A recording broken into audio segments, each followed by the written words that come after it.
Tesla continues to bounce on major support. The question is, for how long? Hey everybody, in today's video we're going to go through 5 stocks to watch for tomorrow, longs and shorts. We're going to cover the indexes and we're going to discuss some of the earnings plays that are coming out. To start with, this is one we covered in the top 10 on Saturday. If you don't, make sure you subscribe to the channel, click all notifications so you don't miss a video, and you also see charts and ideas that I put in the community tab. Now, in regards to Tesla, we talked about this and the fact that you're sitting right on this line. Clearly, this is a bearish engulfing. Clearly, you broke, and clearly it does not care, because all it did was just gap up today. This is the kind of behavior you see when stocks are trying to bottom, right? Bonk, bonk, bonk. Triple bottoms are very rare that you're going to break them.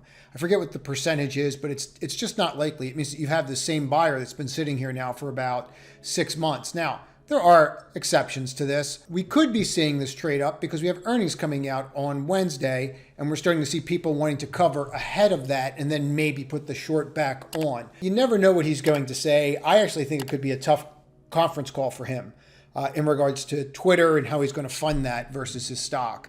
But we just don't know. But what we do know is we know exactly where we stand. We stand with this bearish engulfing. Right now, you are just very easily in a trading range between these two levels. But if you pop over, let's say this level tomorrow, 221.86, you're probably going to at least test the top of that. That'll get you to 226, right? So if you get over that 221.86, you can probably see the test of this level. If you get over that, well, now you have to start looking at some other levels and seeing where it's going to really happen and how that's going to affect us, right? If we get over that 226, are we going to get through that 10-day, which we have not been since September 22nd? I just don't know. But it's definitely something that should be on everybody's mind and on everybody's radar, especially going into earnings. But earnings plays, they were the ones that did exceptionally well today. This was one that we did in the trading community. Let me just clean this up here.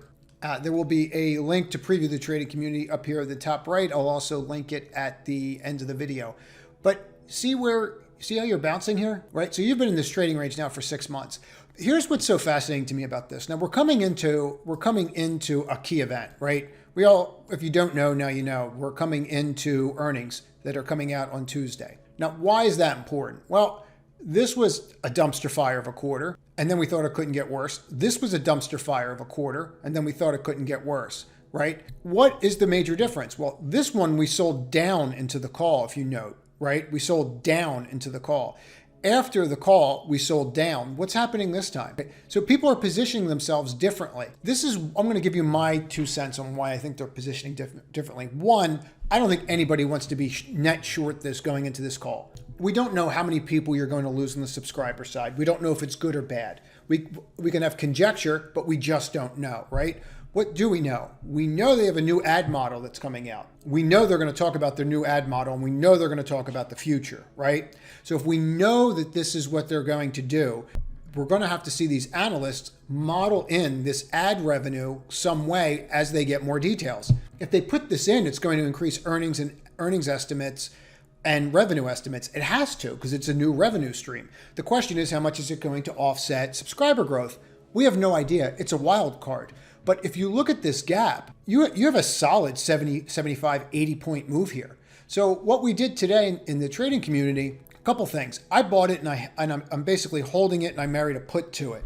So by marrying a put, what I did is I allow it to trade up, and then when it gets to a certain level, I start buying puts behind it. In this case, I bought the 240s and the 237.50s and married stock to it. So as I make money and this gets up to this level, and those calls or puts, in this case puts, were roughly $10. So if I'm up $10 and then I buy those and I spend around $10 on those, worst case scenario is it's a net break even, right? It comes all the way back down, and then my puts stop at a particular level at the 240, and then I'm break even, right? But it keeps me in the trade. So by doing that, I now basically have very little risk on a huge position going into this quarter, and then I can trade around the position after hours. It keeps me in there. What we did in the trading community was just buy the breakout. Okay, and this is what I want you to focus on tomorrow. If you take one thing away from this, any stocks that are hitting higher highs before I walk you through this trade, any stocks that are coming over Friday highs have a high relative strength. We're going to go over the indexes at the end, but the high relative strength is because Friday, the SPY did not get over, right? What stock got over today? Netflix got over, right? Who's a winner? Netflix. So you have to just focus on the names, right, that are breaking out above this. Why? It's a really back of the envelope quick way to do relative strength instead of looking at numbers. Is my stock outperforming the index right now? Yes or no? And if you're doing what this is doing, the answer is yes. So if we go through this, and you can see this steps up, comes back, steps up, comes back. All we did was scale out of this trade, move the stop to here. I didn't want to go for a ride on the day trade, blow out the day trade. And then I think we locked in like at one point, I think it might be 6 points, 7 points up here, and then just blew out the rest down here, scaled out of it. That's what you should be doing with your trades right now, is just trimming into strength on your longs and trimming into your weakness. I'll show you another one. Make sure you do subscribe to this channel and then you have all notifications turned on. There were several names that were in the top 10 video this past Saturday that executed perfectly. This was one of them. So if you watch that video, you would know why this was a short and how it looks. Do not rule this out. You're going into, quote, tax harvesting season. This is where people harvest their losses. I think it's where people are going to harvest their gains and not care about capital gains. 80% of fund managers are under the S&P. 80% are under the S&P. Think about that for a moment. So if you're up in solar names, you're going to wait. You're not going to wait if you start seeing weakness. You're going to get out, and it's going to be like a golf ball through a garden hose, right? Everyone's just going to want to get out at the same time. We saw this crack already with something like ENPH. Here, look. You already saw this. Steps us down, bear flag, steps you down, bear flag, breaks. I mean, it's constant. You think First Solar is going to be safe? There's no shelter when you're locking in profits in a market like this. So now what do we do with this? Well, see if it can trade itself up. I'll give you a really quick indication and a really quick level on this 50-day. And you can see how you're respecting the 5 and the 50, and they're the levels that you want to watch. See if you can trade back up there, and then if it can roll again. You don't need to shorten to the weakness, but don't forget it. Wait till you get another shot at it. Now, for us, this was relatively simple trade. All we did was wait for it to break down, right? You can see the movement on the 14th, you can see the movement on the 17th, and then when you just started to roll, it became abundantly clear that you were going to have a problem right in here, right? Market's going higher, and this is breaking down, right? So again, relative strength. We see this breaking down, forms a little H. We didn't even wait for the H. We saw the break. We just did the trade, put the trade on, and then every long 15-minute bar, you scale out a percentage on the way down. After about 4 or 5 of these bars, you should be getting some kind of signal. This took 2 hours before we really got the full signal, from like 11:30 to what? Yeah, 2:15. So yeah, about 2.5 hours of just sheer joy and profit. And that's where you scale out so you can stay in, right? So now when you get that hammer bar, it's hammer time. So now you have to watch that. That can be a reversal sign, that hammer bar, and you just buy it all back there. And now you're out of that trade. Caveat, I am still short this. I did cover some of it, but I think that this has a ways to go. So do not rule this out. Now, let's talk about the indexes and what you should be looking at tomorrow. Now you have some ideas that I would definitely focus on tomorrow. You'll notice they're all large cap names. We can talk about software a little bit, but I think it's more important for you to understand that you have levels and you're holding those levels.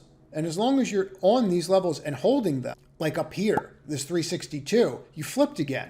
Right? So now we have a close that's higher than the previous close over 1, 2, 3, 4, 5, 6, 7 days, right? So you have an 8-day high. Okay, does it feel like that? Well, if you put the indicators in, here you are, right? Now we're above the 10, we're above the 5, and we're sitting on the 21. You're wedged in here. Look at how we sat on that 21 here and here and here. If you flip over this, you can see this go higher. You know, a lot of people were looking at this on the Qs, and everybody was just so brilliant, right? If on social media, nobody got it wrong. So what's so fascinating here? Let me just click off of this and pull these down. Okay, so here's what's fascinating about this, and you can use this to trade TQQ or the Qs, or SQQ, or just even the Qs on both sides, right? 1, 2, 3, 4. What do all 4 of these have in common? See this line down here? They all have the highest volume, right?